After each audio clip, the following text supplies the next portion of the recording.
আমাদের বাইকটা রেখে মার্কেটে ঢুকতে যাব এমন সময় খেয়াল করলাম যে আজকে অনেক যানজট লাগছে মার্কেটে। যাই হোক, আমরাও আমাদের কেনাকাটা শুরু করলাম। আমাদের কেনাকাটা শেষ করে টাকা দিয়ে যেই পেছনের দিকে ঘুরবো, তখনই একটা বোরকা পরা মেয়ে আমার দিকে কিছু শপিং ব্যাগ দিয়ে বলছে, কি ব্যাপার, আমাকে ওইখানে রেখে কোথায় হারিয়ে গিয়েছিলে? আমি তো পুরাই হা হয়ে গেলাম। আর আপনারা ভাবছেন আমার আব্বু কি বলবে? তাহলে শুনুন। আজকে আগে বাড়ি চল, তারপর তোর একদিন কি আমার একদিন। আমার হা হয়ে থাকা দেখে মেয়েটা বলল, কি হলো, আমায় বাসায় নামিয়ে দিয়ে আসবে না? আমি তো একা একা বাসায় যেতে পারবো না এতগুলো ব্যাগ নিয়ে। এবার আমি কথা বললাম, এই মেয়ে, এই আপনার সমস্যা কি? চেনা নাই জানা নাই, আপনি এসে এসব কি বলছেন তখন থেকে? কি আমি এমন করছি তাই না? তাহলে ওইখানে আমাকে একা একা রেখে চলে এসেছো কেন? আবার এখন বলছো আমাকে চেনো না? কি পাগল হয়ে গেলা নাকি? অন্য কোনো মেয়ে দেখে আমাকে চিনতে পারছো না? আমার প্রচন্ড রাগ হচ্ছে, কিন্তু রাগ না প্রকাশ করে বললাম, আপনার কোথাও একটা ভুল হচ্ছে। আপনি মনে হয় কারোর সাথে আমাকে গলিয়ে ফেলছেন। দেখুন, আমি আপনাকে চিনি না, আর আমি এখানে আমার আব্বুর সাথে এসেছি। এতক্ষণ আমার আব্বু চুপ করেছিল, কিন্তু এবার কথা বলল। দেখো মা, তোমার সত্যি কোথাও ভুল হচ্ছে, কারণ ও তো এখান থেকে কোথাও যায়নি। আর ও তো কোনো মেয়ের সাথে রিলেশন তো দূরের কথা, কথা বলে না। ও হলো একটা ভিতর ডিম। এবার আমার প্রেস্টিজের 12টা বাজলো। ও সরি আঙ্কেল, আমার মনে হয় সত্যি তাহলে কোথাও ভুল হচ্ছে। এইবার তাহলে বুঝতে পেরেছেন? সরি। তারপর মেয়েটি চলে গেল। আমরাও রওনা দিলাম বাড়ির দিকে। আমরা আমাদের বাইকটা নিয়ে বাসায় চলে আসলাম। আমি যত বাড়ির দিকে আসছি তত বেশি ভয় হচ্ছে যে আজ কপালে কি আছে সেটা আল্লাহই ভালো জানেন। আমরা বাড়িতে চলে আসছি। যাক বাবা, আব্বু এখনো কিছু বলেনি। আমি সরাসরি আমার রুমে চলে গেলাম। গিয়ে ফ্রেশ হয়ে এসে ড্রয়িং রুমের দিকে যেতেই দেখি আব্বু আর আম্মু বসে আছে। তারা কি যেন বলাবলি করছে। আমি গিয়ে পাশে বসতেই আম্মু হাসতে হাসতে আমাকে জিজ্ঞেস করলো, কি রে বাবা, ওই মেয়েটা কে ছিল? আমি একটু ভ্যাবাচাকা খেয়ে গেলাম আর আস্তে করে বললাম, কোন মেয়েটা আম্মু? গাধা, মার্কেটে গিয়ে যে তোকে বয়ফ্রেন্ড বানাতে চাচ্ছিল, ওইটাকে চিনিস না? আশ্চর্য, আমি চিনবো কিভাবে? আমি কি আগে কখনো দেখেছি নাকি যে চিনবো? আরে রাগ হবার কি আছে, রাগ করিস না। আর এখনো কোনো পছন্দ থাকলে বল। আসলে আমার রাগ একটু বেশি, তাই বলবো যে রাগ করিস না। আর ভাবছেন যে আমার পছন্দের কথা বলছে কেন? আসলে সবাই আমার জন্য মেয়ে দেখে রেখেছে, তাই আর কি। আরে না, আমার কোনো পছন্দ নাই। এই বলে আমি ওইখান থেকে রুমে চলে আসলাম। তারপর রাতের খাবার খেয়ে ঘুমাতে যাব, তখন মার্কেটের ওই মেয়েটার কথা মনে হচ্ছিল। এখন ওইসব ভাবাভাবি শেষ। আগে আপনাদের আমার পরিচয়টা দেই। আমি মেহেদি হাসান পারভেজ, বাবা মায়ের 3 নাম্বার এবং শেষ পিচি ছেলে। আমার বড় 2 ভাই আছে। বাবা কিছুই করে না, ভাইয়া করে। আর আমার হবু ওয়াইফের নাম সুলতানা, আব্বুর বন্ধুর মেয়ে। আমি চেয়েছিলাম একটা প্রেম করব, তারপর বিয়ে করব, কিন্তু আব্বু আম্মুর কথায় রাজি হয়ে যায় বিয়েটা করতে। আমি পড়াশোনা শেষ করে এখন একটা কোম্পানিতে চাকরি করি। আর আমি কিন্তু এখনো আবার স্ত্রীকে দেখি নাই, মানে হবু বউ। যাই হোক, পরিচয় দিতে দিতে ঘুমিয়ে গেছি। এভাবে কয়দিন চলে গেল। আজ আব্বু বলছে একটু শ্বশুর বাড়ি যেতে হবে, সরি, হবু শ্বশুর বাড়ি। ভেবেছিলাম আজকে অন্তত নিজের জিনিসটার সাথে একটু দেখা করতে পারবো, কিন্তু কথায় আছে না যে ভাগ্যে না থাকলে কিছুই হয় না। আজকেও দেখা হলো না। যাই হোক, ওইখানে থেকে আসার সময় রাস্তার মধ্যে হঠাৎ করে বৃষ্টি আসায় একদম ভিজে গেলাম। যাই হোক, বাসায় এসে রাতে থেকে প্রচন্ড জ্বর আসলো। ওষুধ খেয়ে কিছুটা সুস্থ হলেও পুরোপুরি সুস্থ হইনি। আজ আমি আর আব্বু ডাক্তারের কাছে গেলাম। ডাক্তার আমাকে দেখে কিছু পরীক্ষা করাতে বলল। আজকে প্রচন্ড ভিড় থাকায় আমরা ওয়েট করছিলাম। এমন সময় কোথায় থেকে যেন সেই মেয়েটা এসে আমাকে বলছে যে, এত টেনশন করতে হবে না, বাচ্চার বেশি সমস্যা হয়নি, শুধু একটু জ্বর আসছিল। আমি যথারীতি অবাক হয়ে আব্বুর দিকে তাকিয়ে দেখলাম আব্বু মুচকি মুচকি হাসছে। আমি ভাবছিলাম আব্বু প্রচন্ড রিয়াক্ট করবে। মানে আপনি কাকে কি বলছেন এসব? মানেটা কি? হ্যাঁ, কি বলছো এসব? আমার প্রচন্ড রকম রাগ হচ্ছে। এবার খেয়াল করলাম আব্বু আমার দিকে তাকিয়ে ওই মেয়েটাকে বলল, মা, তোমার কথা ভুল হচ্ছে। না আঙ্কেল। আচ্ছা, আমরা এই বিষয়ে পরে কথা বলি। তুমি বাইরে ওয়েট করো, আমরা আসছি। Okay uncle. মেয়েটা বাইরের দিকে চলে আসলো। আপনারা ভাবছেন আমি এতক্ষণ চুপ করে ছিলাম কেন? কারণ আব্বু আমার রাগ হওয়া দেখে আমার হাত ধরে রেখেছিল যেন আমি কথা না বলি। তারপর আমরা এখানকার কাজ করলাম। টেস্টের রেজাল্ট একদিন পরে দিবে, তাই চলে আসলাম। বাইরে এসে দেখি মেয়েটা আর নাই, চলে গেছে। আমি মনে মনে ভাবলাম ভালো হয়েছে। তারপর আমরা বাড়িতে চলে আসলাম। পরদিন গিয়ে আমি রেজাল্ট নিয়ে ডাক্তারকে দেখালে ডাক্তার বলল সব ঠিক আছে। তারপর আমি বাসায় চলে আসলাম। রাতে খাওয়া দাওয়া শেষ করে রুমে আসতেই আমার ফোনটা বেজে উঠল। আমি অপরিচিত নাম্বার দেখে রিসিভ করলাম না, কিন্তু যে ফোন দিচ্ছে সে তো অবিরাম ফোন দিয়েই যাচ্ছে। শেষমেশ ফোনটা রিসিভ করলাম। রিসিভ করতেই ওপাশ থেকে মেয়েলি কণ্ঠে, আসসালামু আলাইকুম, কেমন আছেন? ওয়ালাইকুম আসসালাম, ভালো আছি। কিন্তু আপনি কে? কেমন আছেন জিজ্ঞেস করার আগেই বলছেন আমি কে? কারণ আমি আপনাকে চিনি না, আর আপনি কে সেটাও জানি না। আগে আপনার পরিচয় দিন। আমি আপনার কাছের একজন। আমি আপনাকে অনেক আগে থেকে চিনি, আর আপনিও আমাকে চিনেন। আমার আর বুঝতে বাকি রইল না যে মেয়েটাকে। আপনি আমার নাম্বার পেয়েছেন কোথায় থেকে? আর আপনাকে আমি চিনি না, আপনি ভুল নাম্বারে কল করেছেন। না, আমি ঠিক নাম্বারেই কল করেছি, কারণ আপনি পারফেক্ট। শোনেন, আপনি আমাকে অনেক জ্বালিয়েছেন, আমি কিন্তু কিছুই বলিনি। আপনি আর কখনো আমার চোখের সামনে আসবেন না, আর আমাকে কখনো ফোন করবেন না। আর যদি এগুলোর মধ্যে একটা করেন তাহলে আপনার খবর আছে।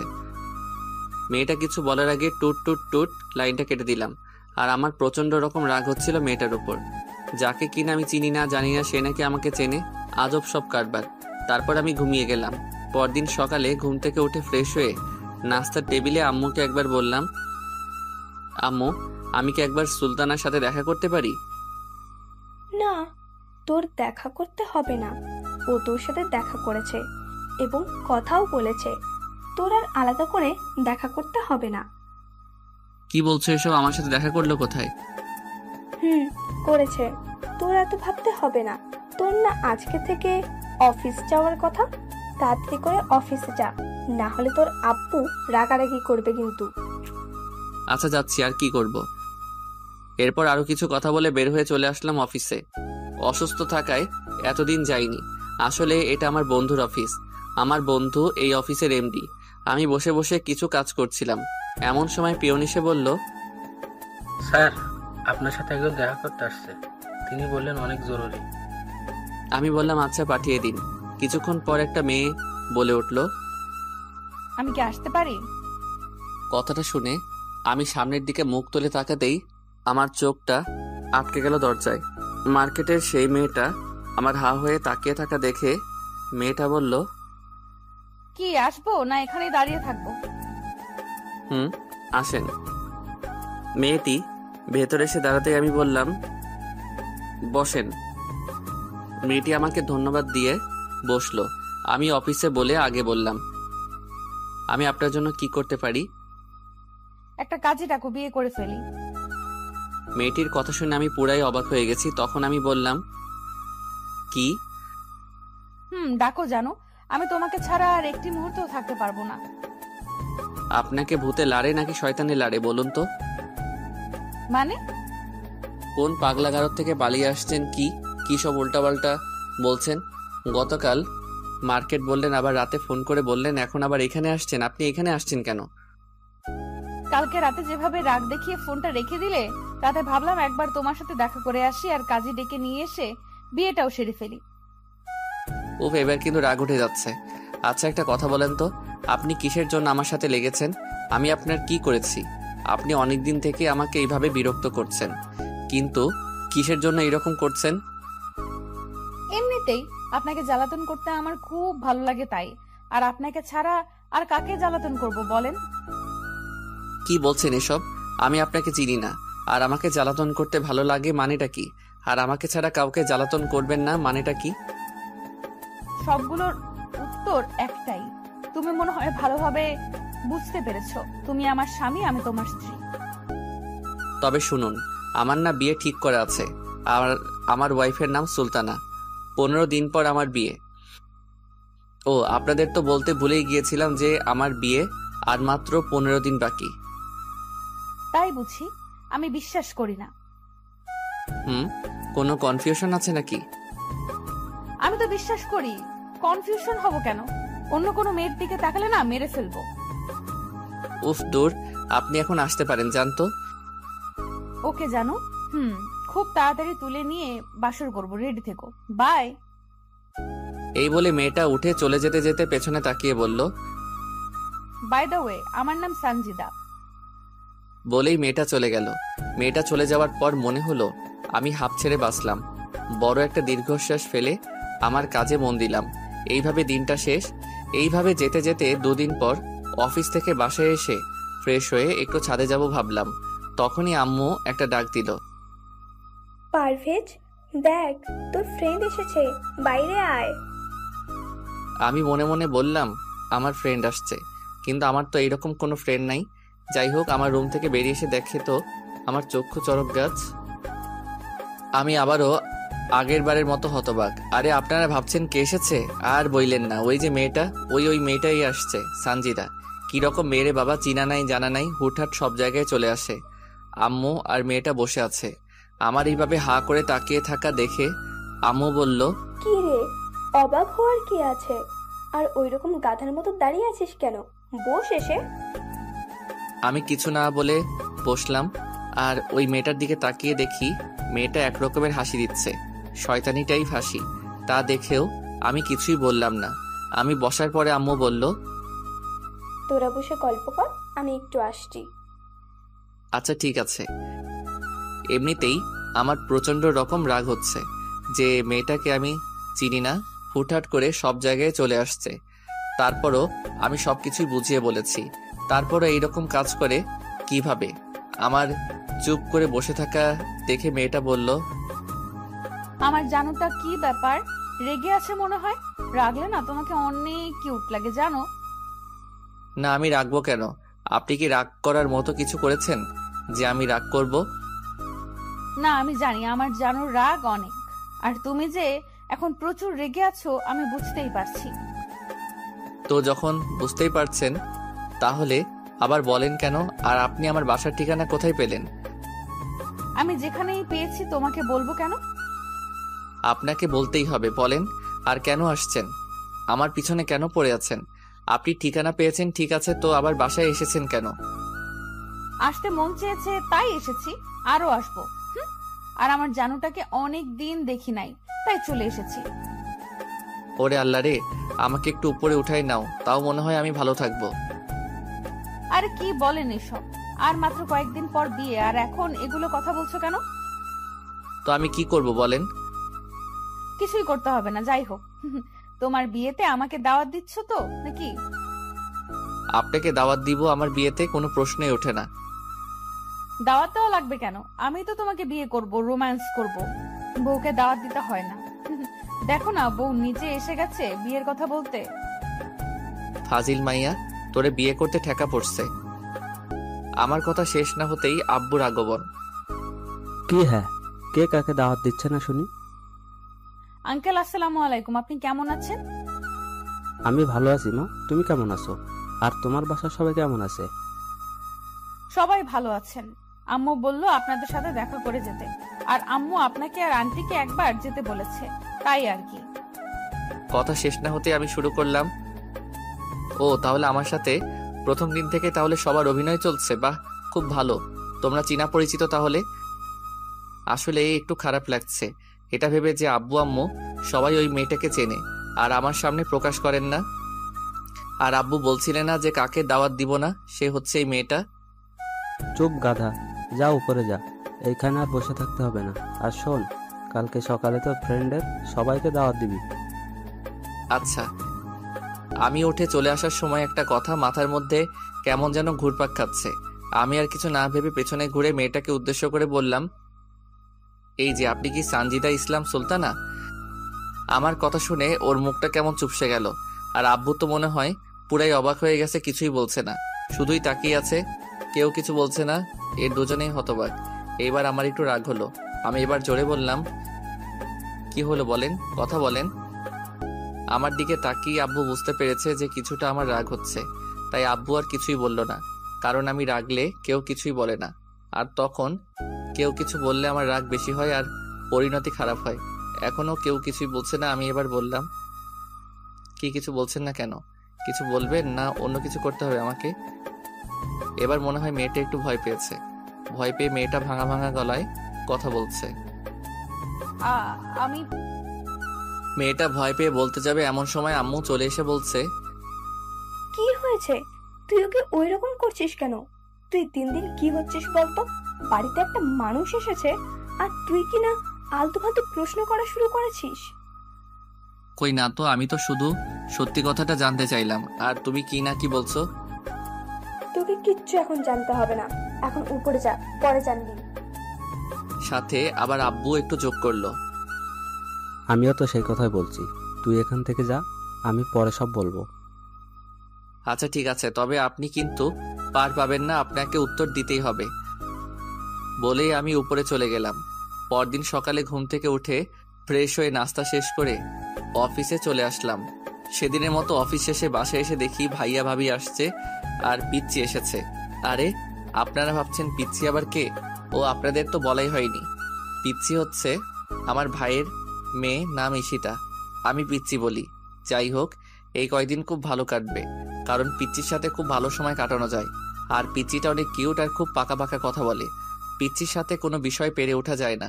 এই দেখেন, আমি আপনাদের সাথেই কথা বলছি। ওইদিকে পিচ্চি দাঁড়িয়ে আছে, ওর সাথে কথাই বলা হয়নি এখনো। আপনাদের সাথে একটু পরে কথা বলি, আগে পিচ্চি মামনির সাথে কথা বলি। হ্যালো পিচ্চি মামনি। আমি তোমার সাথে কথা বলবো না। আমি এসেছি সকালে আর তুমি এখন আসছো আমার খবর নিতে। তুমি যাও তুমি বাবার অফিসে। কি আমি বললাম না যে পিচ্চি খুব পাকা পাকা কথা বলে? পিচ্চির কথা শুনে সবাই হাসতে শুরু করেছে। না মামনি, আর এইরকম হবে না। আমার মনে ছিল না, আসলে অফিসে অনেক কাজ তো, তাই কাজের চাপে ফোন করতে পারিনি। তবে কালকে থেকে আর এইরকম হবে না। না, এগুলো বলে হবে না, মিথ্যে কথা বলেছ। সত্যি বলছি মামনি। এখনো অন্যদিকে তাকিয়ে আছে। আমার উপর সত্যি অনেক রাগ করেছে, আর আমিও না, একটিবারও মনে হয়নি যে আজকে ওরা আসবে। এখন দেখি কি করা যায়। মামনি আমি কান ধরছি, প্লিজ মাফ করো মা, আর এমন হবে না। এইবার মনে হয় কাজ হয়েছে। হ্যাঁ সত্যি কাজ হয়েছে। আমার দিকে ঘুরে বলল, না, শুধু কান ধরলে হবে না, কালকে আমাকে তোমার অফিসে নিয়ে যেতে হবে। আর বিকেলে আসার সময় চাচির বাসায় গিয়ে চাচির সাথে দেখা করে নিয়ে আসতে হবে। তোমাকে কালকে অফিস নিয়ে যাব ঠিক আছে, কিন্তু তোমার চাচিটাকে? ওরে বাবা, যে তুমি শুধুই বড় হয়েছো, কিচ্ছু বুঝতে শেখোনি এখনো। তোমাকে আর কত শেখাবো বলো তো? দাদু তুমি তোমার ছেলেকে কিছু শেখাতে পারোনি, এখনো বোকাই আছে। আমার চাচিকে তুমি বুঝতে পারোনি, আমার চাচি হচ্ছে সুলতানা। পিচ্চির কথাগুলো শুনে সবাই হাসতে শুরু করলো। সবার হাসি দেখে নিজেকে কেমন যেন অসহায় মনে হচ্ছে। আমি একটু লজ্জিত হয়ে বললাম, কিন্তু মামনি, তোমার সুলতানা চাচি তো আর কয়েকদিন পর থেকে আমাদের বাড়িতেই থাকবে। এখন আর দেখতে যেতে হবে না। তার চেয়ে বরং আমরা অন্য কোথাও যেয়ে ঘুরে আসব কালকে অফিস শেষে। তো বন্ধুরা, এতক্ষণ ধরে গল্পটি শুনেছ। গল্পটি তোমাদের কাছে কেমন লাগছে? যদি গল্পটি ভালো লেগে থাকে এবং এ ধরনের গল্প আরো শুনতে পছন্দ করো, তাহলে এক্ষুনি নিচে থাকা সাবস্ক্রাইব বাটনটি টিপে আমাদের পরিবারের একজন সদস্য হয়ে যাও এবং গল্পটি কন্টিনিউ করো। আর হ্যাঁ, একটি সুন্দর কমেন্ট করতে কিন্তু ভুলবে না। না না, আমি সুলতানা চাচিকে দেখবো। না মা, এমন করে না। তোমার চাচির বাসায় গেলে তোমার চাচির আম্মু আমাদেরকে বকবে। তুমি তো জানো না, তোমার চাচির আম্মু অনেক রাগী। এবার মনে হয় পিচ্চি একটু ভয় পেয়েছে। তাহলে এখন তুমি ফ্রেশ হয়ে আসো, তারপর বলবো অন্য কোথায় যাওয়া যায়। আচ্ছা ঠিক আছে, আমি ফ্রেশ হয়ে আসি, তুমি ততক্ষণে ভাবতে থাকো। তারপর আমি ভাবি আর ভাইয়া এর সাথে কথা বলে আমার রুমে এসে ফ্রেশ হয়ে নিচে আসলাম। দিনটা না মানে অফিস থেকে আসার পর থেকে সময়টা অনেক ভালো গেল। পরদিন সকালে ঘুম থেকে উঠে ফ্রেশ হয়ে নাস্তা শেষ করে অফিসে যাওয়ার জন্য রেডি হচ্ছিলাম। তখনই পিচ্চি এসে বলছে, আমি রেডি। তোমার এত সময় লাগে কেন? তাড়াতাড়ি করো। আচ্ছা মা, একটু ওয়েট করো, আমি আসছি। তারপর রেডি হয়ে পিচ্চিকে নিয়ে অফিসে চলে আসলাম। সারাটা দিনও অফিসেই ছিল। আমি কাজের ফাঁকে ফাঁকে একটু করে গল্প করছিলাম পিচ্চির সাথে। অফিস শেষে পিচ্চি আমাকে বলছে, চাচা, আমরা আজকে কোথাও যাব না, আমরা বাড়িতে যাব। আমরা আসছি। আস্তে আস্তে হঠাৎ করে পিচ্চি বলতে শুরু করলো, চাচু, তুমি চাচি আমার সাথে কথা বলো নাই? না মামনি, তোমার দাদু দেখা করতে দেয়নি। ও, তোমার অনেক কষ্ট হয়েছে তাই না? কেন, কিসের কষ্ট হবে মামনি? ওই যে চাচির সাথে দেখা করতে দেয়নি দাদু ভাই, তাই? বলেই খিলখিল করে হাসতে শুরু করেছে। ও এতক্ষণ তাহলে মজা করা হচ্ছিল, তাই না? আমি কথা শেষ না করতে পিচ্চি বলল, চাচু, গাড়ি থামো তাড়াতাড়ি। কেন মামনি, কি হয়েছে? আমি গাড়ি থামাতেই ও আমাকে হাত ইশারায় দেখিয়ে দিল। বিষয়টা দেখে আমার প্রচন্ড রাগ হচ্ছে নিজের ওপর, আবার বখাটেগুলোর ওপর। আমি গাড়ি থেকে নেমে ওখানে গিয়ে বললাম, কি হচ্ছে এখানে? আমার কথা শুনে সবাই আমার দিকে তাকালো এবং দেখলাম মেয়েটা মনে হয় হাঁপ ছেড়ে বাঁচলো। ও, আপনাদের তো ঠিক মতো বলাই হয়নি কি হয়েছে এখানে। আসলে কয়েকটা বখাটে মিলে একটা মেয়েকে ঘিরে ধরেছে, আর মেয়েটা একা। ওইটা দেখেই আমার মামনি হাতের ইশারায় দেখিয়ে দিল। আপনাদের বলেছিলাম না আমার মামনি অনেক বুদ্ধিমতী। যাই হোক, আমাকে দেখে বখাটেদের একজন বলল, ওই তোরা চল। তারপর ওরা এখানে থেকে চলে গেল। আর আপনারা ভাবছেন ওরা আমাকে দেখে চলে গেল কেন? আসলে আমাদের এখানে আমার আব্বুর প্রতিপত্তি অনেক বেশি, আর বখাটেরা আমাকে ভালো করেই চেনে, আর ওরা জানে আমি কেমন। যাই হোক, ওরা চলে যাওয়ার পর আমি মেয়েটার দিকে তাকাতেই দেখি আসলে মেয়েটা আর কেউ নয়, ওই বখাটে মেয়ে, মানে সঞ্জিতা। তখন আমি বললাম, ও, আমি তো ভুল করলাম। আসলে বখাটেরা তো এইভাবেই বখাটের হাতেই বিপদে পড়ে। কিছুক্ষণ থেমে থেকে বলল, তুমি আসলে একটা খারাপ মানুষ। ও তাই না? আমি তো আপনাকে বাঁচালাম, আর আমি খারাপ? হ্যাঁ, তো আমাকে তুমি বখাটে বলছেন কেন? তো আপনাকে কি বলবো? বখাটেকে কি বলবো? যাই হোক, আমি এখানে দাঁড়িয়ে আপনার সাথে ঝগড়া করতে চাই না। বিপদে যখন পড়েছেন তো চলেন, আপনাকে বাড়ি পৌঁছে দেই। না, যাবো না আমি তোমার সাথে। আমি একাই চলে যাব। দেখেন, বখাটেগুলো এখন আশেপাশেই আছে। আমি চলে গেলে আবার আপনাকে জ্বালাতন করবে, তাই বলছি চলেন। না, ওরা তো আসবে না, তুমি চলে যাও। আর তুমি আমাকে নামিয়ে দিবে কেন? আমি তোমার কি হই? বাহ, এতদিন আপনি তো বলতেন জানো, কলিজা ইত্যাদি। আচ্ছা, এখন তর্ক করে লাভ নেই। আপনি আমার বাবা মায়ের পরিচিত, তাই আবার আপনাকে ভালো মতো বাড়ি পৌঁছে দেওয়া দায়িত্ব হয়ে গেছে। তোমার সিম্প্যাথির কোনো প্রয়োজন নেই, তুমি যাও। এবার আমার প্রচন্ড রাগ হচ্ছে। আমি আবার কখনো ওকে সিম্প্যাথি দেখালাম? তারপরও নিজেকে শান্ত রেখে বললাম, প্লিজ চলেন, আপনার আবার কোনো বিপদ হতে পারে। না। আপরচিনস ছেড়ি, তাড়াতাড়ি গাড়িতে ওঠ, আর একটা কথা বললে থাপড়াইয়া সবগুলো দাঁত খুলে ফেলবো। আমার রাগ করা দেখে মনে হয় ভয় পেয়েছে, কিন্তু না, উল্টো সে রেগে এসে আমার হাত ধরে হাতে কামড় দিয়ে বলল, শয়তানটা, বান্দরটা আমারে ধমক দেয়। শয়তান কত ফাজিলটা। তোমারে একা পাই, দেখো রেপিং, ধর্ষণ সব করবো। নাউজুবিল্লাহ, বলে কি? আর আপনি আমার হাতে কামড় দিলেন কেন? মন চাইছে দিছি, আরো দিমু। এখন চুপচাপ গিয়ে গাড়ি চালাও। তারপর সঞ্জিতা গিয়ে গাড়িতে উঠে বসলো। বুঝলাম না ওই মাইয়া হঠাৎ উল্টে গেল কেন। যাই হোক, আমিও আর না ভেবে আমিও গাড়িতে উঠে চলা শুরু করলাম। এমন সময় মামনি বলছে, চাচু, এই আন্টিটা কে? আমার মাথায় একটা বুদ্ধি আসলো। যেহেতু কালকে ও সুলতানাকে সাথে দেখা করার জন্য বলেছিল, সেই জন্য আমি একটু দুষ্টামি করে বললাম, মামনি, তুমি তোমার সুলতানা চাচিকে দেখতে চেয়েছিলে না, এটাই তোমার সুলতানা চাচি। পিচ্ছি আমাকে একটা পাপ্পি দিয়ে মেয়েটাকে বলছে, চাচি, তোমার কি হয়েছিল? কিছু না, ওখানে কিছু বদমাইশ আমাকে খারাপ খারাপ কথা বলছিল। ও হ্যাঁ, আমি সঞ্জিতাকে ইশারায় বললাম একটু কোঅপারেট করতে, দেখি কাজ হয়েছে। আসলে মেয়েটা ভালো কথা তো ভালোই শুনছে। পিচ্ছি আবার মেয়েটাকে প্রশ্ন করলো, চাচি, তোমার আম্মু নাকি পচা? আর অনেক রাগ দেখায়, তাই তো আমাকে তোমাদের ওখানে নিয়ে যায়নি। যাক, ভালোই হলো, তোমার সাথে দেখা হয়ে গেল। আম্মু, তোমার চাচ্চু বলেছে এই কথা, তাই না? আসলে তোমার চাচ্চু একটা পচা, তাই এই কথা বলেছে। না, আমার চাচ্চু পচে না। ওদের কথার মাঝে আমি বললাম, আপনাকে কোথায় নামিয়ে দেব? তখন মেয়েটা আমাকে ওর বাড়ির ঠিকানা দিল, কিন্তু ওর ঠিকানা শুনে আমার সন্দেহ আরো বেড়ে গেল যে মেয়েটাকে। আমার মাথায় শুধু একটা কথাই শুধু ঘুরপাক খাচ্ছে, যে মেয়েটাকে। আরে আপনারা ভাবছেন আমি এগুলো ভাবছি কেন? আসলে মেয়েটা যে ঠিকানাটা দিয়েছে সেটা হচ্ছে আমার হবু শ্বশুর বাড়ির, মানে সুলতানাদের বাসার। আমার চুপ করে থাকা দেখে মেয়েটা আমাকে বলছে, কি ব্যাপার, চুপ করে গেলেন কেন? না এমনিতেই।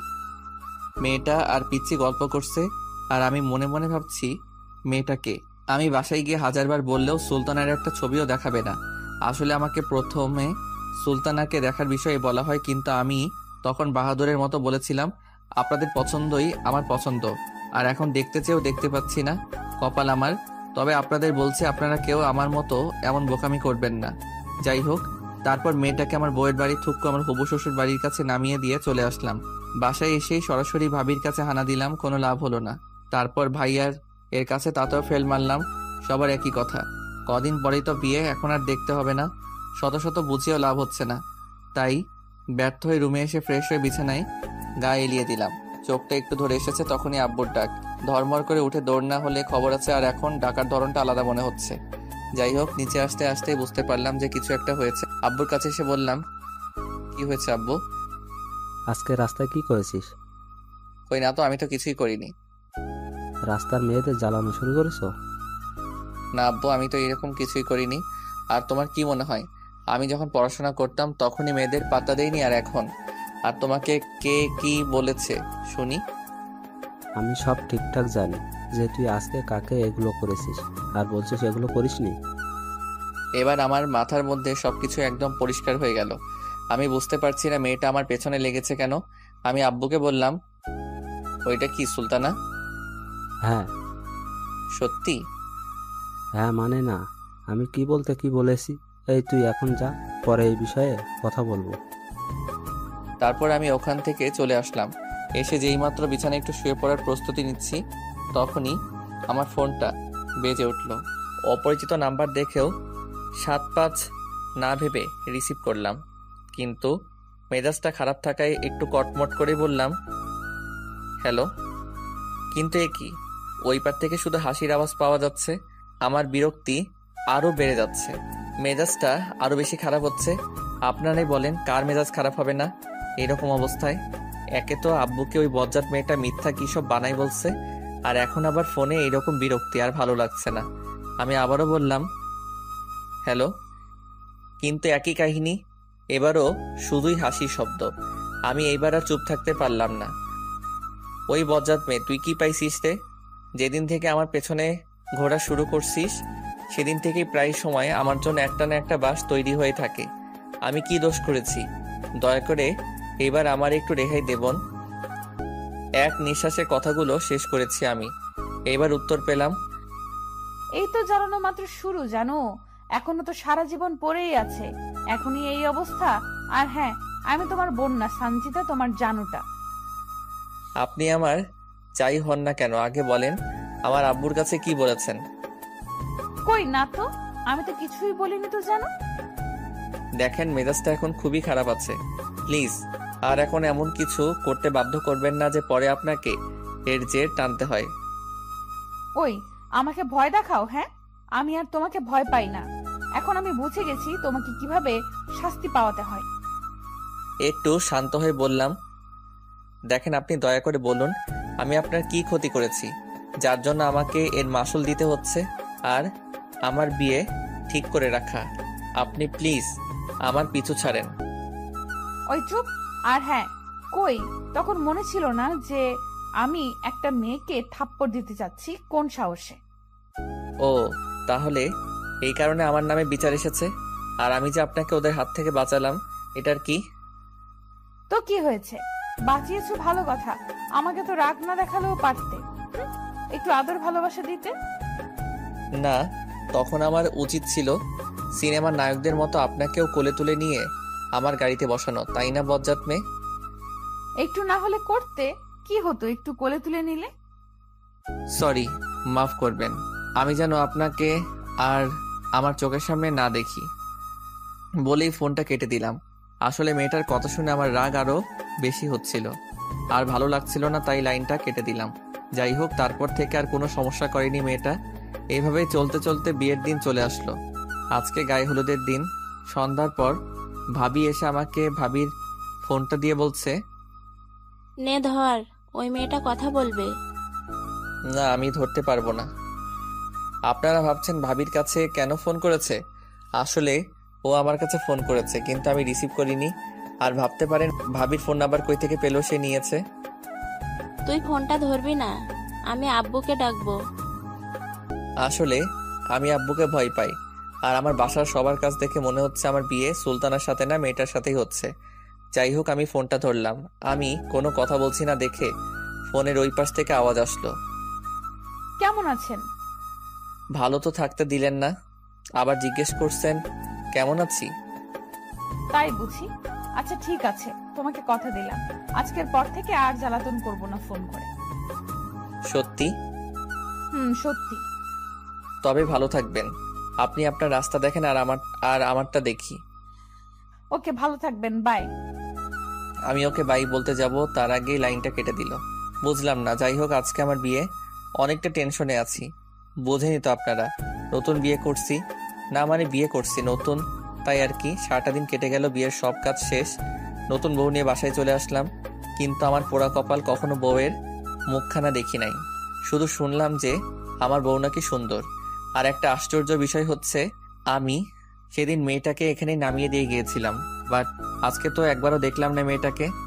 আজকে অনেক খারাপ লাগছে এটা ভেবে যে অনেক খারাপ ব্যবহার করেছি মেয়েটার সাথে। এরপর ফোন করে সরি বলে দেব। বাড়িতে আসার পরে সবাই নতুন বউ নিয়েই ব্যস্ত, আমার দিকে কারো কোনো খেয়াল নেই। আসলে নতুন বউ বাড়িতে নিয়ে আসতে আমার যে একটা অবদান আছে সেটা কেউ মনে হয় জানেই না।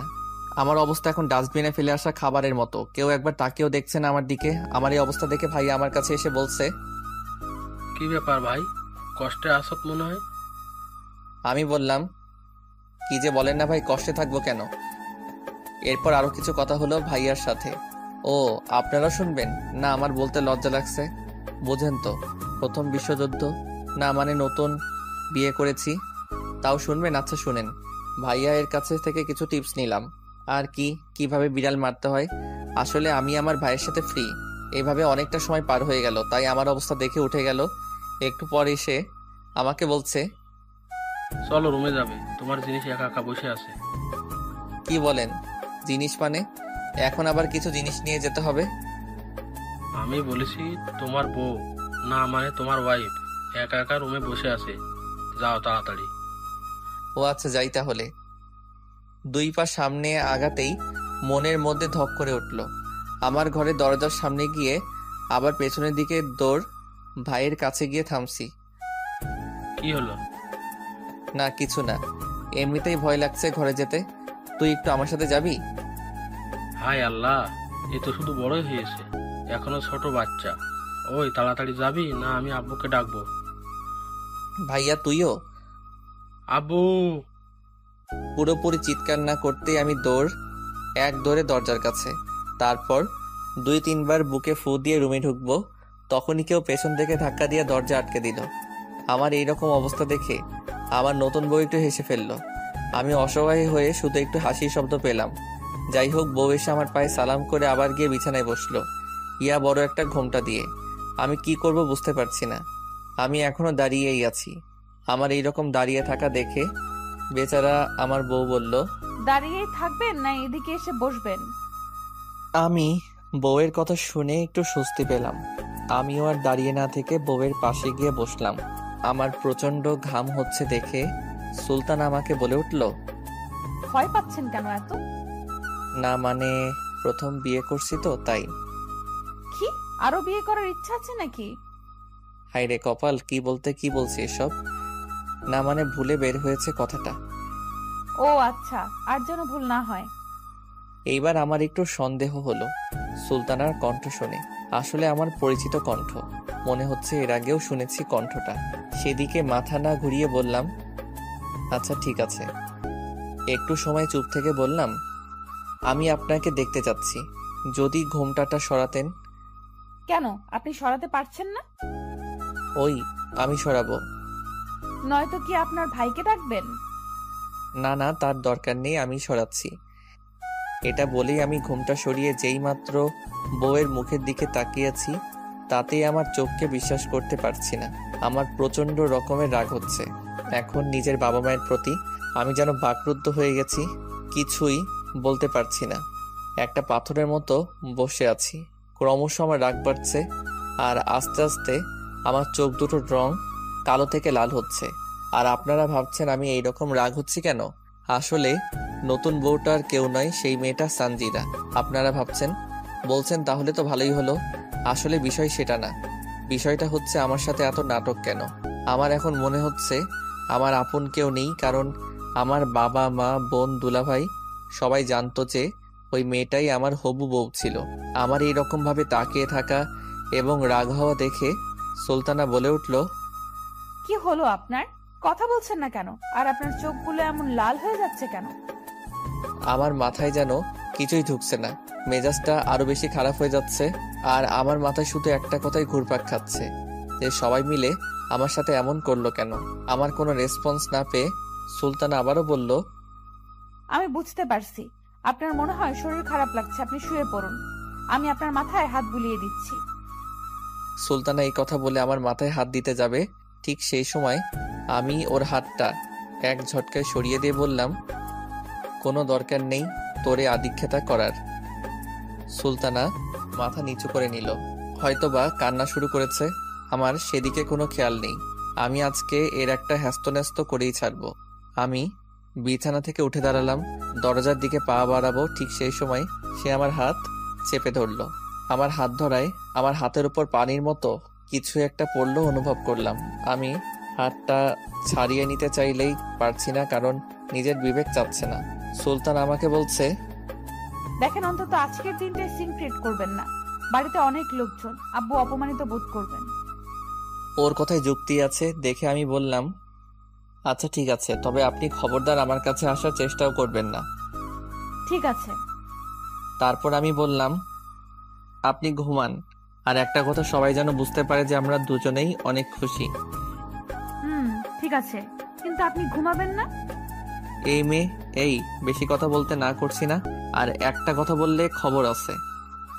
সুলতানা আর কিছু না বলে বিছানায় গিয়ে শুয়ে পড়ল। আমি সোফায় গিয়ে ঘুমানোর চেষ্টা করছিলাম, কিন্তু একটুও ঘুম আসছিল না। কেন জানি শুধু একটা কথাই মাথায় ঘুরপাক খাচ্ছে, যে আমি কি দোষ করেছিলাম যে আমাকে এমন শাস্তি দিয়েছে। আপনারা কি বলেন, এটা কি শাস্তি না? আমার সাথে সবাই অভিনয় করেছে, রাতে আর ঘুম হলো না। সকালে ফ্রেশ হয়ে বাইরে বের হতেই দেখি দুলাভাই আমার দিকে তাকিয়ে হাসছে। ভাইয়ের হাসি দেখে বুঝতে পারলাম যে এখন আমাকে নিয়ে কিছুক্ষণ উপহাস করা হবে, তাই আর কিছু না ভেবে বাইরে চলে আসলাম। হাইরে কপাল, বাহিরে এসেও শান্তি নেই। সবাই দেখি একই কথা জিগাই, কিরে রাতে ঘুম কেমন হলো? আমি সবাইকে বলছি ভালো ভালো, কিন্তু কেউ মানতেই চাচ্ছে না, কারণ সারা রাত জেগে থাকার কারণে চোখ দুটো লাল হয়ে আছে। তাই আমি আর বাইরে না থেকে ভেতরে আসলাম। ভেতরে আসতেই আম্মুর ডাক শুনলাম। আম্মুর ডাকে সাড়া দিয়ে আম্মুর কাছে গেলাম, সেখানে দেখে আব্বু আছে। আমি যেতেই আব্বু বললেন, বিকেলে তোমার শ্বশুর বাড়ি যেতে হবে, তোমাদের ওইখান থেকে লোকজন আসবে। আমি কিছু না বলে ওইখান থেকে চলে আসলাম। আমার কেমন জানি কিছুই ভালো লাগছে না। আমার রুমের দিকেও যেতে পারছি না, যে গিয়ে একটু ঘুমাবো, প্রচন্ড ঘুম পাচ্ছে। রাগ মিলিয়ে একদম বিরক্তিকর ব্যাপার মনে হচ্ছে আমার। যাই হোক, আমি আর বাসায় না থেকে চলে আসলাম বাইরে। গাড়িটা নিয়ে বাসায় থেকে অনেকটা দূরে। আবার এখানে এসেও ভালো লাগছে না। আমি আসলে বুঝতে পারছি না যে আমার সাথে এমন কেন হচ্ছে। অতিরিক্ত রাগ থাকলে যা হয় আর কি, কোথাও গিয়ে একটু শান্তি লাগছে না। যাই হোক, আমি গাড়িটা একটা লেকের পাড়ে দাঁড় করিয়ে গাড়ি থেকে নেমে বসে আছি। কেমন জানি ভালো লাগে আমার এমন জায়গায় বসে থাকতে। বসে থাকতে থাকতে কখন যে দুপুর হয়ে গেছে সেদিকে আমার খেয়ালই নেই। সকাল থেকে এখনো পর্যন্ত কিছুই খাইনি, তারপরও একটু খিদের জ্বালা বুঝতে পারছি না। যাই হোক, ফোনটাও পকেট থেকে বের করে আরো বড় ধরনের শক্ট খেলাম, কারণ সকাল 10টার পর থেকে এখনো পর্যন্ত 100টারও বেশি কল আর 50টার বেশি মেসেজ। আমি আর কিছু না ভেবে বাড়ির দিকে রওনা দিলাম।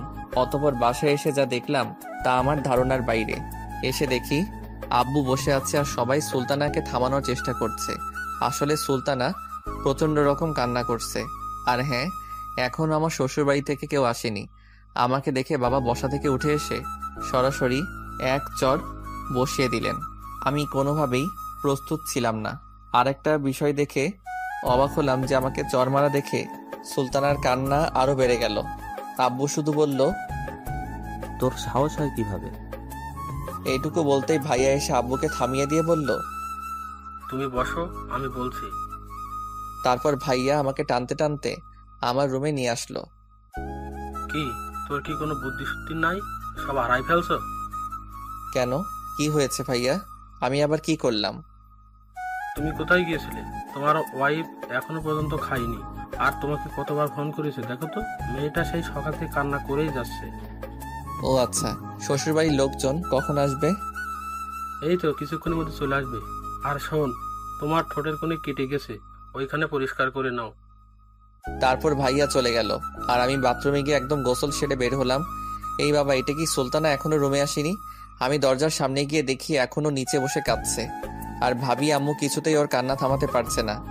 এটা অব্যাহত যদি ওদের বাড়ির লোকজন দেখে তাহলে কি ভাববে আপনারাই বলেন। আমি ওপর থেকেই ডাক দিলাম, ভাবি ওকে উপরে নিয়ে আসেন তো। ও মা, এ কি, ওই মেয়েকে কোনোভাবেই উপরে আনা যাচ্ছে না। ও আসতেই চাইছে না। আমি এটা দেখে একটা প্রস্তুতি নিলাম। আমি রুমে গিয়ে একটা টি শার্ট পরে সরাসরি নিচে এসে ওর সামনে দাঁড়ালাম, কিন্তু মেয়েটা এখনো কেঁদেই চলেছে। আমি ভাবিকে বললাম উপরে যেন খাবারটা দিয়ে দেয়, আর ইশারায় বললাম আম্মুকে এখান থেকে নিয়ে যেতে। আসলে তখন সেখানে শুধু ভাবি আর আম্মুই ছিল। তারপর ভাবি আম্মুকে নিয়ে চলে গেল আর আমি কি ভাবছেন, আমি সুলতানাকে একদম কোলে তুলে নিয়ে উপরে চলে আসলাম। কোলে তুলে নিতে ও পুরোপুরি অবাক হয়ে গেছে আর কান্নাও থেমে গেছে। রুমে ওকে নিয়ে আসতে আসতে ভাবলাম সুলতানাকে একটু হাসাতে হবে, তাহলে পরে সমস্যা হতে পারে, কারণ কোনো মানুষ অনেক কান্নাকাটি করতে করতে সেন্সলেস হয়ে পড়ে। এখন ভয় একটাই। যাই হোক, রুমে নিয়ে এসে সুলতানাকে নামাতেই খেয়াল করলাম ও খুবই লজ্জা পেয়েছে, আর নামিয়েই বললাম, বাবারে এত ভারী। ও দেখে আমার দিকে তাকিয়ে আছে, মনে হয় কিছু বলবে। আপনি খুবই খারাপ মানুষ, বুঝলেন? তারপর তারপর আর কিছুই না। বলে ও উঠে আমার দিকে এগিয়ে আসছে। ওর চোখের চাহনিগুলো অন্যরকম দেখাচ্ছে। ও আস্তে আস্তে আমার দিকে এগিয়ে আসছে আর আমি কিছু বুঝতে পারছি না কি করব। ও এগিয়ে আসছে, এবার আমি পিছাচ্ছি। ও এগিয়ে আসছে আর আমি পিছিয়ে যাচ্ছি। একসময় আমি দেওয়ালের সাথে ঠেকে গেলাম, কিন্তু ও থামছেই না, এগিয়েই আসছে। আস্তে আস্তে ও একদম আমার কাছে চলে এসেছে। আমি ওর নিঃশ্বাসের শব্দ শুনতে পাচ্ছি। আস্তে আস্তে ও ওর মুখটা আমার দিকে এগিয়ে নিয়ে আসছে, একদম কাছাকাছি চলে এসেছে। আমার কেমন জানি লাগছে, কিন্তু সুলতানা তো থামছেই না। এমন সময় ঠক ঠক ঠক আওয়াজ পেয়ে সুলতানা ও আমি দুজন একসাথে দরজার দিকে তাকাতেই দেখি ভাবি আর ভাইয়া দাঁড়িয়ে আছে, আর ভাবি আমার দিকে তাকিয়ে মুচকি মুচকি হাসছে। সুলতানা ওদের দেখে প্রচন্ড রকম লজ্জা পেয়েছে, লজ্জায় লাল হয়ে গেছে। আমি যে লজ্জা পাইনি তাও না, তারপরও কিছু বলছি না। ভাবি এখনো ওইখানেই দাঁড়িয়ে আছে। আমি বললাম, কি ব্যাপার, ওখানে দাঁড়ায় থাকবেন না, ভেতরে আসবেন, খিদা লাগছে তো। আসছি তো। তারপর ভাবি খাবার রেখে খেয়ে নিতে বলল, আর যাওয়ার সময় সুলতানাকে কিছু শিখিয়ে দিয়ে গেল। না না বলে গেল, কি আপনারাও শুনবেন? তাহলে শুনুন। সুলতানা, তুমি এই বাদরটাকে একটু মানুষ করো তো। আর হ্যাঁ, তোমাকে কিছু বললে আমাকে বলবা, নয়তো আব্বুকে বলবা। আচ্ছা আপু। আসলে সুলতানা এখনো মাথা ওপরের দিকে উঠায়নি, খুবই লজ্জা পেয়েছে বেচারা। তারপর আর কিছু না বলে ভাবি আর ভাইয়া চলে গেল। এ মায়ে কি, এবার দেখি সুলতানা মাথা তুলে আমার দিকে তাকিয়ে মুচকি মুচকি হাসছে। কি হয়েছে? হ্যাঁ, এত হাসতে হবে কেন? আর একটা কথা শোনেন, সবার সামনে আমাকে তুমি করে বলবেন, না হলে ধরা খেয়ে যাব। গতকাল রাতের কথা মনে নেই নাকি? আর সবাই যদি জানতে পারে তাহলে মন খারাপ করবে। আর হ্যাঁ, এখন যেমন শুরু করেছিলেন আর যেন না হয়। ওই চুপ, বেশি কথা বললে না আমি তোমাকে সব সময় তুমি করে বলবো, কারণ আমার তো অধিকার আছে, তাই না? আর হ্যাঁ, এখন যা করতে পারলাম না তা তো অবশ্যই করব। কারণ আমি এখন তোমার বিয়ে করা বউ। গতকাল রাতে কিছুই করি নাই, তুমি রেগেছিলে বলে। বিয়ে করা বউ, কিন্তু আপনি বিয়ের আগেই সে অধিকার হারানোর কাজ করেছেন। অবশ্যই আপনি আমার বিয়ে করা হালাল বউ, আপনার সব দায়িত্ব আমার, কিন্তু আমি আপনাকে মানতে পারছি না। তাহলে আমি কি করব বলো? আমি না হয় না বুঝে একটু অপরাধ করেছি, কারণ তোমাকে দেখা মাত্র পাগল হয়ে গেছি, কাছে পেতে মন চাইছিল তাই পাগলামি করছি। তাই বলে কি মাফ করা যায় না? হ্যাঁ, আপনি তো নাবালক বাচ্চা, আপনি কিছুই বুঝতে পারেন না। আপনি কচি খুকি, না বুঝে না শুনে সব করছেন, সেটা তো আমাকে বিশ্বাস করতে হবে, তাই না? তাই। তাই। আচ্ছা, আমি আর এই বিষয়ে কথা বলতে চাচ্ছি না, এখন খুব ক্ষুধা লাগছে, খেয়ে নেন। ও, তাহলে মাফ করেছো? ওই আর কথা যেন না শুনতে পাই, তাড়াতাড়ি খেয়ে নেন। ও ছোট বাচ্চাদের মতো করে মুখ ফুলিয়ে বলল, আমরা এখন খাওয়া দাওয়া করছি। আমি খাচ্ছি আর ভাবছি মেয়েটা অনেক সুইট, সব কথা শুনে এখনো বাচ্চাদের মতো স্বভাব থেকেই গেছে। ও হ্যাঁ, আপনাদের তো বলাই হয়নি, আমার বউটা অনেক সুন্দর, একদম পরীর মতন, একবার দেখলে শুধু তাকিয়ে থাকতে মন চায়। আপনারা ভাবছেন আমি এগুলো বলছি কেন? আসলে ও যাই করুক না কেন, আমার বিয়ে করা বউ তো, যত যাই বলি না কেন একটা টান হয়ে গেছে। যাই হোক, হঠাৎ করে আমার প্রচন্ড জ্বলছে ঠোঁটের কোণে, কারণ আব্বু চরমারায় ওখানে কেটে গেছে। আমি খাওয়া শেষ করতেই ও বলল, এই জন্য তো তোমার শরীরের এই অবস্থা। এতটুকু খেলে মানুষ কোনো দিনও মোটা হবে না। এমনিতেই জ্বলছে, আর তার উপর এইরকম কথা কার ভালো লাগে? ওই, আমার আর মোটা হওয়া লাগবে না, আমি চিকন আছি, চিকনই থাকবো। চুপচাপ খাওয়া শেষ করেন। তারপর ও চুপচাপ খাওয়া শেষ করে প্লেটগুলো নিচে রেখে আসতে গেল, আর আমি বিছানায় গা এলিয়ে দিলাম। একটু পরে দেখি মামনি আসছে। আরে ভুলে গেছেন আমার ভাতিজি। ও এসে সরাসরি আমার বুকের উপর শুয়ে পড়লো। আসলে ও এইরকমই করে, যদি দেখে আমি শুয়ে আছি তখনই আমার বুকের উপর শুয়ে পড়বে। তারপর আমি বললাম, মামনি, তোমার নতুন চাচি তোমাকে আদর করেনি? করেছে। নতুন চাচি কই? এটা তো সেদিনের পার্টি করে দিয়েছে চাচি, অনেক আদর করেছে, তোমার চাইতে বেশি। তাই না? এখন আর কি আমাকে মনে থাকবে? এখন তো তুমি তোমার আদরের চাচি পেয়েছো। পেয়েছি তো, কি হয়েছে? আচ্ছা মামনি, তুমি আজকে আমার সাথে চলো তোমার চাচির আম্মুর বাড়ি। আমার কথা শুনে ও উঠে বসে কেমন করে যেন আমার দিকে তাকিয়ে আছে। আমি বললাম, কি মামনি, কি হলো? না কিছু না, কিন্তু আমি যাব না। কিন্তু কেন? তুমি জানো না, চাচির আম্মু পচা, আমি যাব না বাবা, তুমি যাও। বলেই দৌড়। হাই রে কপাল, সেদিন যদি না বলতাম কথাটা তাহলে আজকে ভালো হতো। আসলে মিথ্যা বললে বিপদে পড়তেই হয়। আপনারা ভাবছেন আমি এমন করছি কেন? আসলে আমার কেমন যেন লাগছে ওদের ওখানে একা একা যেতে। যাই হোক, দৌড় দিলাম ভাইয়া এর কাছে, গিয়ে বললাম, ভাইয়া আমাকে নাকি শ্বশুরবাড়ি যেতে হবে, তো আমাকে কি একাই যেতে হবে নাকি?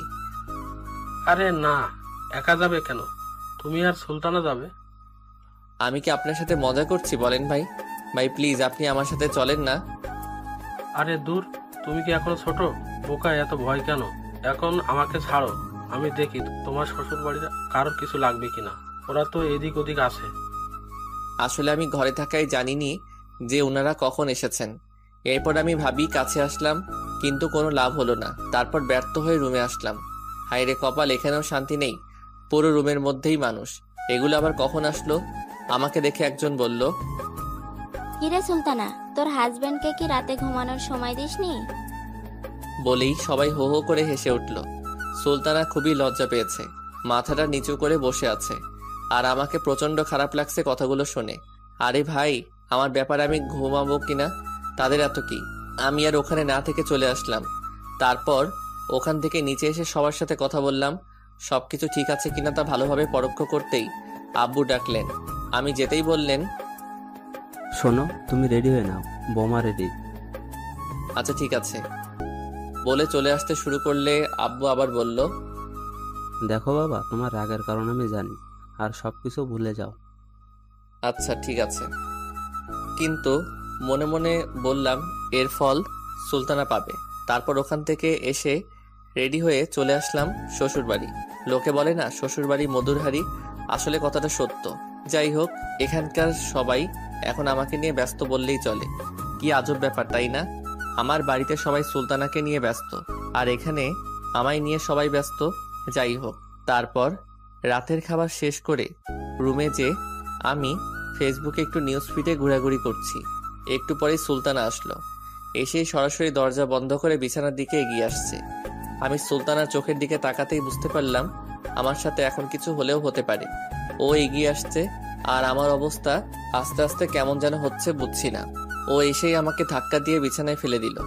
দিয়ে ও আস্তে আস্তে, আরে এত তাড়াতাড়ি কেন আপনাদের আস্তে আস্তে বলি, আমার বুঝি লজ্জা করে না? ও আস্তে আস্তে আমার উপর উঠে বসে আমার মুখের দিকে মুখ নিয়ে আসছে। আমার কেমন যেন লাগছে। আমি কিছু বুঝতে পারছি না যে কি করব। আমারও কে আমার থেকে ছাড়াতেও পারছি না। হাই হাই, সবাই শুনলে কি বলবে আপনারাই বলেন। আমি একটা মেয়ের থেকে নিজেকে ছাড়াতে পারছি না। আপনারা আবার কাউকে বলবেন না কিন্তু, হ্যাঁ? ও মুখ একদম আমার মুখের কাছে চলে এসেছে। ও ওর চোখ দুটো বন্ধ করে ফেলছে। এমন সময় আবারও ঠক ঠক আওয়াজ হলো। আওয়াজ হওয়াতে সুলতান আমাকে ছেড়ে দিল, আর মুখে অটোমেটিক ভাবে এক চিলতে হাসি ফুটে উঠল। সুলতান আমার দিকে তাকিয়ে দেখলো আমি হাসছি। ঠিক তখনই ও আবার আরো জোরে আমাকে ধরে আমার গালে একটা চুমো দিয়ে দিল। আমি তো রীতিমতো অবাক, কি মেরে বাবা! আমাকে ছেড়ে দিয়ে ও উঠে যাচ্ছে, কিন্তু ওর মুখে প্রচন্ড রকমের বিরক্তি প্রকাশ পাচ্ছে। আর আমার কথা ভাবছেন, আমি তো পুরাই টাসকি খেয়ে গেছি। যাই হোক, ও গিয়ে দরজা খুলতেই দেখলাম ওর আম্মু, মানে আমার শাশুড়ি। ও গিয়ে বলল, কি হয়েছে আম্মু? একটু ঘুমিয়ে গেছিলাম। একটু ঘুমের ঘরে থাকার মতো অভিনয় করে বলল, ওই তুই তো বড়ই কেয়ারলেস মেয়ে রে। কেন, আমি আবার কি করলাম? হ্যাঁ, দেখ তো জামাই ওর ঠোঁটের ওখানে কেটে গেছে, তুই এই মলমটা এনে রেখে দিয়েছিস কেন? এটা ওখানে লাগাতে হবে না? সুলতানা কিছু বলতে যাবে তার আগে আমি বললাম, না আন্টি, আসলে ও নিয়ে এসেছিল, কিন্তু আমি দিতে চাইনি, সেজন্য আবার রেখে এসেছে। আমার কথা শুনে সুলতানা আমার দিকে তাকিয়ে মুচকি মুচকি হাসছে।